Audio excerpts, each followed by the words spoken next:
அரசியலமைப்பு 131வது திருத்த சட்ட மசோதா 2026 தோல்வி மூலம் அது தகுதியுடனே முடிவுக்கு வந்துள்ளது. அதாவது என்ன சொல்லியிருக்காங்கன்னா, அரசியலமைப்பு 131வது திருத்த மசோதா 2026 தோல்வி அடைஞ்சிருக்கு. அதுக்கு என்னென்ன ரீசன் அப்படிங்கிற தலையங்கத்தை தான் பாயிண்ட்டாக கொடுத்துருக்காங்க. எல்லை நிர்ணயத்தில் கடைபிடிக்கப்பட்ட பிடிவாதமான அணுகுமுறை தோல்வியடையவே இருந்தது. முன்னரே தீர்மானிக்கப்பட்டபடி ஒரு முடிவாக அரசியலமைப்பு 131வது திருத்த மசோதா 2026 ஒரு அரசியலமைப்பு திருத்தத்திற்கு தேவையான 2/3 பங்கு பெரும்பான்மையை பெற தவறியது. நம்ம அரசியலமைப்பு சட்டத்தில் அதோட ஸ்ட்ரக்சரை மாற்றுற மாதிரி ஏதாவது திருத்தம் செய்கிறோம் அப்படின்னா அது கண்டிப்பாக 2/3 பங்கு மெம்பர்ஸோட ஆதரவு பெறணும். ஆனால் இது 131வது திருத்த சட்டம் 2/3 பங்கு பெரும்பான்மை பெறலை. 298 உறுப்பினர்கள் அதற்கு ஆதரவாகவும் 230 பேர் எதிராகவும் வாக்களித்த நிலையில் மசோதா நிறைவேற அவையிலிருந்து 528 உறுப்பினர்களில் 2/3 பங்கான 352 வாக்குகள் தேவைப்பட்டன. அதனைத் தொடர்ந்து அரசாங்கம் அதனுடன் இணைந்த தொகுதி மறுவரையறை மசோதா மற்றும் யூனியன் பிரதேச சட்டங்கள் திருத்தம் மசோதா ஆகியவற்றை தனித்தனியாக பார்க்க முடியாது என்று கூறி அவற்றையும் கிடப்பில் போட்டது. என்ன சொல்லியிருக்காங்க அப்படின்னா, 3 மசோதாவை மொத்தமாக கொண்டு வந்து அதுக்கு 2/3 பங்கு பெரும்பான்மை பெறணும் அப்படின்றக்காண்டி கொடுத்தாங்க. அதில் 298 உறுப்பினர்கள் 300 பேருக்கு 2 பேர் கம்மி. அவ்வளோ பேர் அதுக்கு ஆதரவாகவும் 230 பேர் அதுக்கு எதிராகவும் வாக்களித்தனர்.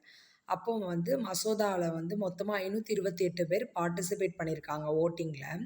அதில் இப்போ 2/3 பங்கு வாக்குங்கமிச்சில் 352 வாக்குகள் அதுக்கு தேவை பார்ட்டிசிபேட் பண்ணவங்களில். இதே இது மொத்தமானு பார்த்தோம்னா 326 வாக்குகள் அதுக்கு தேவை.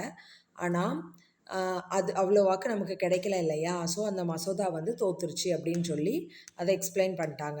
இதனைத் தொடர்ந்து அரசாங்கம் இதனுடன் இணைந்த தொகுதி மறுவரையறை மசோதா மற்றும் யூனியன் பிரதேச சட்டங்கள் மசோதா, இன்னும் 2 மசோதா, ஒன்று தொகுதி மறுவரையறை மசோதா, இன்னொன்று யூனியன் பிரதேச சட்டங்கள் மசோதா, இன்னொன்று என்னதுன்னா பெண்கள் 33% ஒதுக்கீடு மசோதா. மூணையுமே நம்ம தனித்தனியாக பார்க்க முடியாது அப்படின்னு சொல்லி எல்லாத்தையுமே கிடப்பில் தூக்கி போட்டாங்க.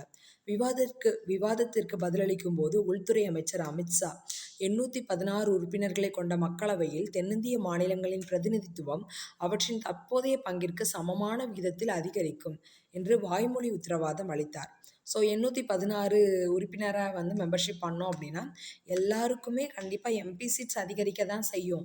ஆனால் அதே பர்சன்டேஜில் அதிகரிக்குமா அப்படிங்கிறது சொல்ல முடியாது. ஆனால் அதுக்கு வாய்மொழி உத்தரவாதம் கொடுத்துருக்காங்க. மேலும் மசோதாவை 50% சீரான அதிகரிப்புடன் ஒரு அதிகாரப்பூர்வ திருத்தமாக மீண்டும் வரைவதற்கான அவையினை 1 மணி நேரம் ஒத்திவைக்கவும் முன்வந்தார். எதிர்க்கட்சிகள் இதனை நிராகரித்தன. வெளிப்படையான கேள்வி: விகிதாச்சார அதிகரிப்பு தான் எப்போதுமே நோக்கமாக இருந்திருந்தால் அது ஏன் மசோதாவில் இல்லை? முன்வைக்கப்பட்ட சட்டமொழி தற்போதைய 2011ஆம் ஆண்டு மக்கள் தொகை கணக்கெடுப்பின் அடிப்படையில் தொகுதி மறுவரையறை செய்ய வேண்டும் என்பதை தெளிவாக கட்டளையிட்டது. இது இந்தி பேசும் மாநிலங்களுடன் ஒப்பிடுகையில் தெற்கு, கிழக்கு மற்றும் வடகிழக்கு மாநிலங்கள் மக்கள் தொகை வளர்ச்சி குறைவாக இருப்பதால் அவற்றின் பங்கை குறைத்திருக்கும். அதில் ஓப்பனாக சொல்லியிருக்காங்க, 2011 மக்கள் தொகை கணக்கெடுப்பின் அடிப்படையில் தான் தொகுதி மறுவரை செய்யணும் அப்படின்னு சொல்லிட்டு. வெளிப்படையான கேள்வி என்னென்னா, விகிதாச்சார அதிகரிப்பு தான் அப்படின்னா அதை மசோதாவில் மென்ஷன் பண்ணியிருக்கணும்ல. அந்த மாதிரி மென்ஷன் பண்ணாமல் முன்வைக்கப்பட்ட சட்டமொழி தற்போதைய 2011ஆம் ஆண்டு மக்கள் தொகை கணக்கெடுப்பின் அடிப்படையில் தொகுதி மறுவரை செய்யணும் அப்படின்னு சொல்லியிருக்காங்க. அது இந்தி பேசும் மாநிலங்கள் கூட ஒப்பிட்டோம் அப்படின்னா தெற்கு, கிழக்கு, வடகிழக்கு எல்லா மாநிலங்களுமே மக்கள் தொகை வளர்ச்சி கம்மியாக தான் இருக்குது. நம்மளோட பங்கு குறையும். 2026-27ஆம் ஆண்டு மக்கள் தொகை கணக்கெடுப்பு இன்னும் நடந்து கொண்டிருக்கும் போது ஒரு சர்ச்சைக்குரிய அரசியலமைப்பு திருத்தத்தை அவசரமாக நிறைவேற்றுவது ஏன்? மேலும் அனைத்து கட்சிகளின் ஒருமித்த கருத்து உள்ள மகளிர் இடஒதுக்கீடு இந்த முறையில் தொகுதி மறுவரையறை நினைப்பதற்கு எந்த காரணமும் இல்லை.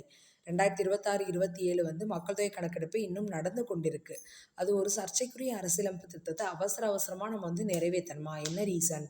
அனைத்து கட்சிகளோட ஒருமித்த கருத்து மகளிர் இடஒதுக்கீட்டை இந்த தொகுதி மறுவரையறை கூட ஏன் இணைச்சிங்க? எந்த காரணமுமே இல்லையே. அதை தனியாக கூட நீங்கள் அப்ளை பண்ணியிருக்கலாமே அப்படின்னு எல்லா எதிர்க்கட்சிகளுமே கேட்டாங்க. எதிர்க்கட்சிகளை குழப்பி பிளவுபடுத்தும் நோக்கத்தில் மேற்கொள்ளப்பட்ட இந்த விசித்திரமான ஏமாற்று அணுகுமுறை நாடாளுமன்ற செயல்முறையை கேலிக்கு உள்ளாக்கியது என்பதில் சந்தேகமில்லை. ஸோ எதிர்க்கட்சிகளை குழப்பி ஒரு விசித்திரமான அணுகுமுறையை வேக வேகமாக செஞ்சுருக்காங்க 3 நாளில் சிறப்பு கூட்டம் போட்டு. ஸோ இந்த திட்டமிட்ட முட்டாள்தனத்திற்கு எதிராக இந்தியா கூட்டணி ஒன்றுபட்டு வாக்களித்தது பாராட்டுக்குரியது.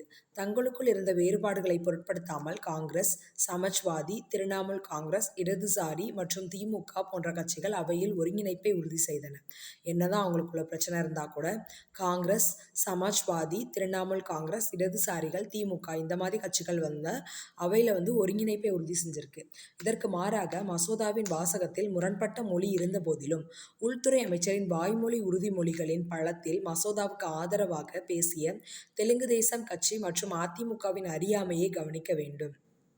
மசோதாவில் முரண்பட்ட வாசகம் இருக்குது. அதாவது மக்கள் தொகை அடிப்படையில் தான் பிரிக்க போகிறோம் அப்படின்னு. ஆனால் உள்துறை அமைச்சர் யாருக்கும் எந்த பிரச்சனையும் வராது, தென் மாநிலங்கள் எல்லாத்துக்குமே எம்பி சீட் அதிகமாக தான் ஆகும் அப்படின்னு அவருடைய வாய்மொழி உறுதிமொழி வழியாக நமக்கு மசோதாவுக்கு ஆதரவாக பேசியிருக்காரு.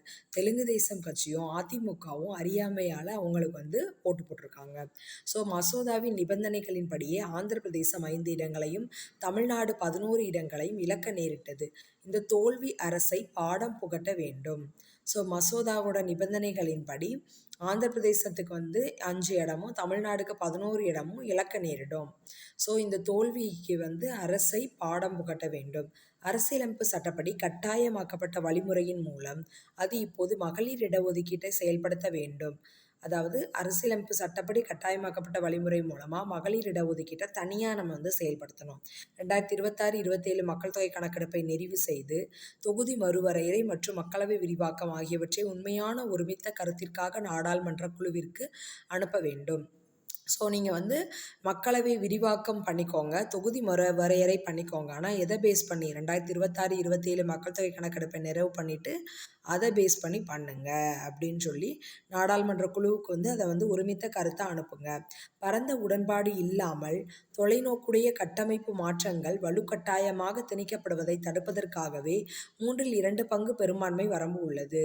ஸோ உடன்பாடு இல்லாமல் தொலைநோக்குடைய கட்டமைப்பு மாற்றங்கள் வலுக்கட்டாயமாக திணிக்கப்படக்கூடாது, 50% மட்டும்தான் அப்படின்னா அவங்க ஈஸியாக ஜெயிச்சிருவாங்க. அதனால தான் 3/2 பங்கு பெரும்பான்மை வரம்பு அப்படின்னு ஒன்று வச்சுருக்காங்க.